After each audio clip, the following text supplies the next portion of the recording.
to The Hypnotist, the show that gives you inside access to cutting-edge hypnosis with real clients facing genuine issues.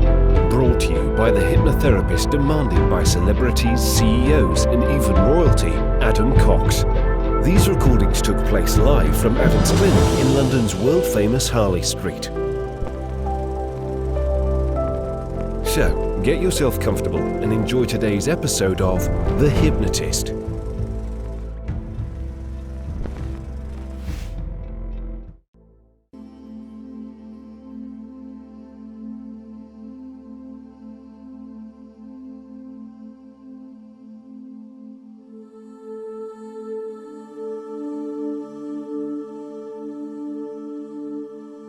Take a deep breath in, and as you breathe out, just imagine you're releasing a feeling of tension. Breathing in that feeling of relaxation as you breathe in, and as you breathe out, just allowing your shoulders and neck to relax. That's it. Going deeper and deeper relax with each and every breath. That's right. I want you to imagine that as you breathe in and breathe out, those parts of your body that contain tension are willing and able to release that tension. Because I don't know if there's tension around your eyebrows or eyes, perhaps your jaw, perhaps your shoulders. But any tension that you're aware of, become aware of it on the inward breath. And as you breathe out, just let go of that tension. Now, going deeper and deeper relaxed. And I want you to imagine that with each and every breath, taking you deeper and deeper relaxed, that your brain waves are slowly changing their frequency, away from that waking state to more of a daydream state. The brain waves are going from alpha to beta, all the way to those theta waves, those deep, low frequencies. That means it's easy for you to tap into your vivid imagination. And I want you to imagine that you have got the ability to go backwards and forwards in time, and also that you've got the ability to go anywhere in the world. I want you to imagine that you're about to take a trip. Take a trip to the Great Pyramids of Giza, all the way in Egypt, in North Africa. And I want you to imagine that you're there in the desert. And perhaps you can see on the horizon those 3 pyramids. And you're wearing whatever clothes are appropriate to be in the desert. And you're not there in modern day. You're there perhaps 1,000 years ago. Because the modern day pyramids are almost rough. But back then, they had a shiny surface, able to reflect the sun, almost like a giant sundial. There's no one around the pyramids. It's just you and the pyramids. And perhaps you can see that impressive structure of the Sphinx. And I want you to get a sense that these pyramids are at least 1,000 years old and will exist for thousands of years in the future. And you're just glimpsing them at a moment in time, knowing that something so big has been there for a long time and will continue to be there for a long time. I want you to get a sense that the intelligence, the planning, the mathematics, the ingenuity to create these pyramids existed in the minds of people that aren't around anymore. But I want you to get a sense, as you look at these pyramids, particularly the Great Pyramid, the largest of the 3, I want you to get a sense as you're looking at these pyramids that the ability to tap into the capability of the human mind existed to create these pyramids, and therefore that infinite capability of the human mind, I want you to imagine the energy transferring from the pyramids going into your mind, firing off those neurons, giving you a sense of wonder, of possibility, of what it would be like to tap into the potential of your own mind. I want you to imagine that as night turns to day, you still retain that feeling of unlimited potential that exists within you. And I want you to imagine that you're able to lie there on the sand, looking up at the stars. And there is no light pollution back then. This is 1,000 years ago.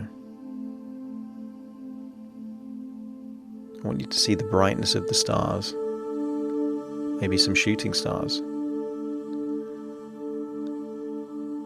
And I want you to get a sense of just how big the galaxy is. Because these stars that you see in front of you aren't the entire universe. They're just stars within our own galaxy. And that galaxy itself is one tiny part of this gigantic universe. And I want you to get a sense that in the same way that those that created the pyramids were on Earth for a period of time, and they had the ability to make an impact that was visible for thousands of years after they were no longer there. Tapping into that power of infinite possibility absorbed from the pyramids, I want you to get a sense of what your legacy, what your impact could be. How you can make a dent in history. And I want you to imagine that it's so relaxing looking up at those stars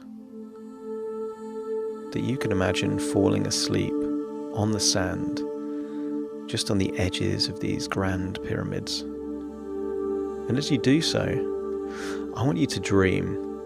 And I want you to dream that you're going even further back in time to one of the first of the large cities, almost the first of proper civilization. I want you to imagine that you're there in the ancient city of Babylon,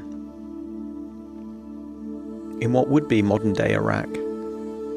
I want you to imagine that there you are, just walking along the Euphrates River. And this is a grand city with impressive architecture. There are street sellers. There's impressive art and sculptures. But as you walk down the river, I want you to get a sense of a particular structure. Almost like a building with balconies, terraces. And in each of the terraces are the most exotic and strange looking trees and plants. And it occurs to you that you're witnessing the hanging gardens of Babylon. And I want you to climb up those stairs, those concrete stairs, exploring the different terraces, the different plants. And perhaps there are fruit trees, maybe of fruits that no longer even exist. And I want you to imagine that you're seeing a brightly coloured fruit that you can't possibly describe, but it looks ripe. And I want you to imagine that you're just taking that ripe fruit from that tree and these impressive terraces, looking over this grand city with impressive buildings. And I want you to entertain the idea that there is always visionaries that exist in all different places, in all different times. And that for someone to create these hanging gardens of Babylon, they needed to have a vision. And as you start eating this strange fruit from the tree in the hanging gardens of Babylon, I want you to get a sense that inside this fruit is giving you the resource of vision. Not eyesight, but vision. The ability to see your future in exciting and compelling ways. That with this fruit gives you the ability to manifest the future that you would desire. And perhaps there's a comfortable chair made of perhaps wood, where you can look out across the entire city of Babylon. And I want you to imagine that again you can take a nap on that comfortable wooden chair and just allow your mind to drift. And I want your mind to drift all the way back to ancient Greece. I want you to imagine that you're in a city known as Olympia. And there is a grand temple. And in that grand temple, there is a huge statue of Zeus.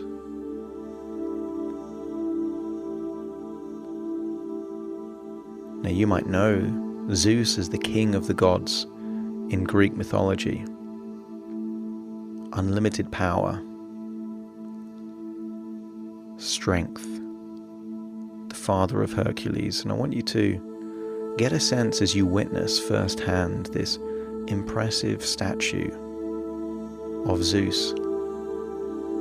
Not just the strength of Zeus, but the strength of the craftsman that created this giant statue there in this ancient temple. And as you look at the statue, I want you to feel that the strength of Zeus is being transferred from the statue into you. That you're becoming stronger in whatever type of strength is appealing and desirable to you. This might mean physical strength, mental strength, emotional strength. Just get a sense that as you look at the statue, this impressive figure of Zeus, that strength is transferring from Zeus to you, and you can adjust your posture to make you feel stronger. That you're getting stronger and stronger with each second that passes, and each breath you take, you're feeling stronger and stronger.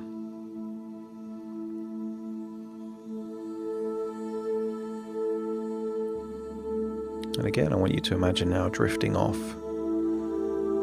perhaps backwards or forwards in time, but this time to a different temple. No longer the temple in Olympia, but you're now in a place called Ephesus, a Greek port that would now be on the west coast of modern-day Turkey. This is an impressive temple with marble pillars. Everyone that witnessed it could only admire this grand temple, lined with trees on either side, looking out to the sea. This was a temple made of marble. I want you to get a sense as you explore this temple with its fantastic art, the images, the sculptures that surround it. There is a sense of creativity linked to this temple. It required creativity to build it, to paint the images, the monuments that surround it. I want you to get a sense that as you walk down the aisles and around the temple of Artemis, that you are absorbing this feeling of creativity.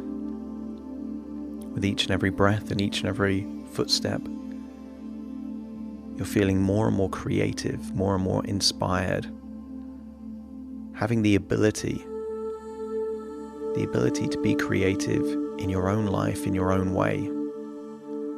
Because creativity means different things to different people. And I want you to get a sense of what creativity would mean for you if you were 10 times more creative than you currently are. What could you do? What problems could you solve? What ideas could you turn into reality?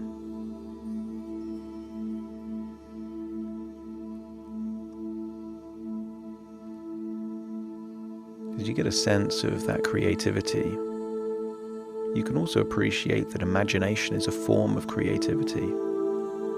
And while you're there in the temple of Artemis, I want you to imagine what it would be like to be in a different place, not too far, also in what would now be called Turkey.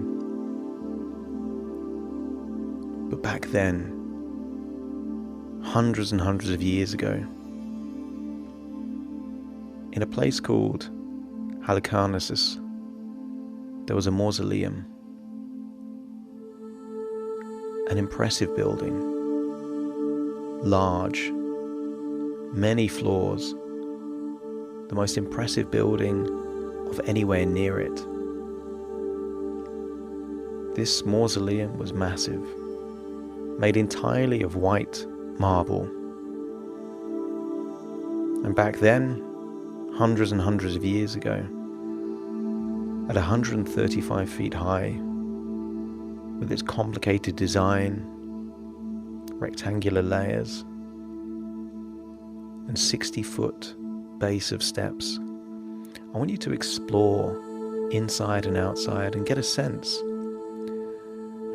of your own mortality, that this mausoleum contains people that are not around anymore. It was only the very rich and influential that ended up in this mausoleum.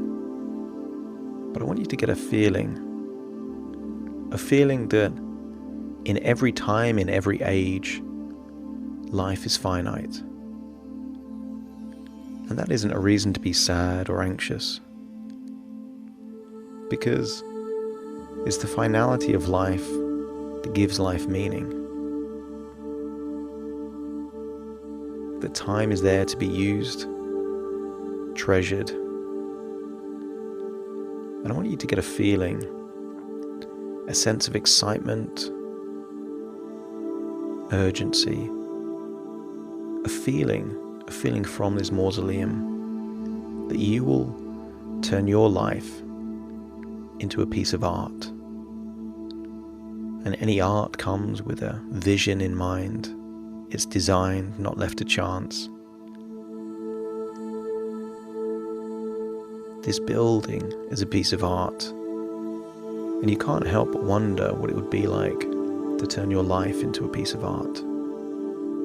Something to be admired, appreciated, and enjoyed. And as you walk away from the mausoleum, your imagination kicks in, and you now imagine that you're somewhere else. Somewhere very far away. I want you to imagine that you're at a port in the ancient city of Rhodes.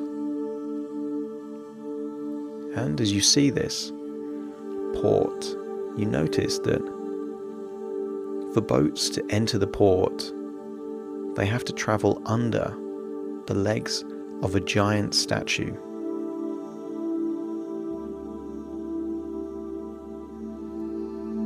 This giant statue is known as the Colossus of Rhodes, an enormous bronze sculpture of the sun god Helios, built by the Rhodians over 12 years, 2,300 years ago.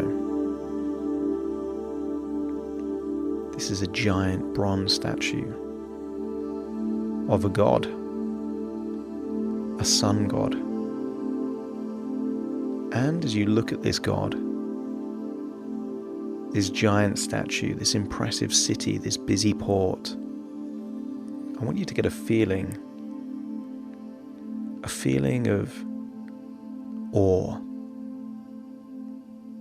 Because this is exactly the feeling that anyone arriving at this port for the very first time, to see such a giant statue, 100 feet tall, back then would be a sight that would create such a feeling of amazement. And as you look at this huge statue, I want you to get a feeling of a sense of awe, and how you can create that feeling of awe in your own life. Awe comes from things that are beyond their natural size, whether that's in nature. It's an appreciation of the magnitude, something so impressive. And as you look at the statue of the sun god Helios, this Colossus of Rhodes, I want you to get a feeling of awe transferring from the statue into you, getting a feeling of what it would mean to create this feeling of awesomeness in different parts of your life.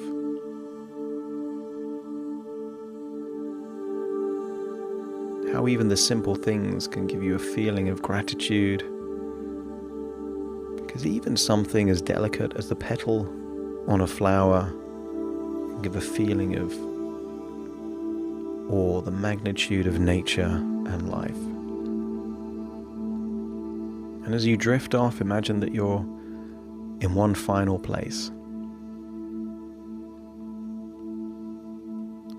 I want you to imagine that you're on a small island called Pharos, near the city of Alexandria, in what would now be northern Egypt. And in this place is a lighthouse, a gigantic lighthouse. A lighthouse so big that it was able to steer ships away from any danger. Nobody knows exactly how big this giant lighthouse was, but historians have estimated it to be anything up to about 600 feet.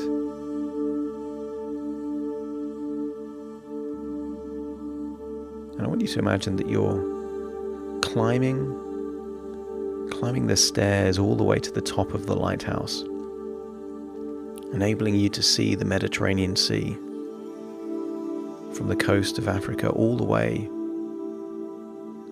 across the Mediterranean, seeing those blue seas, those old-fashioned boats coming in, feeling the sun on your skin. And I want you to get a sense of what you're getting from this lighthouse is guidance.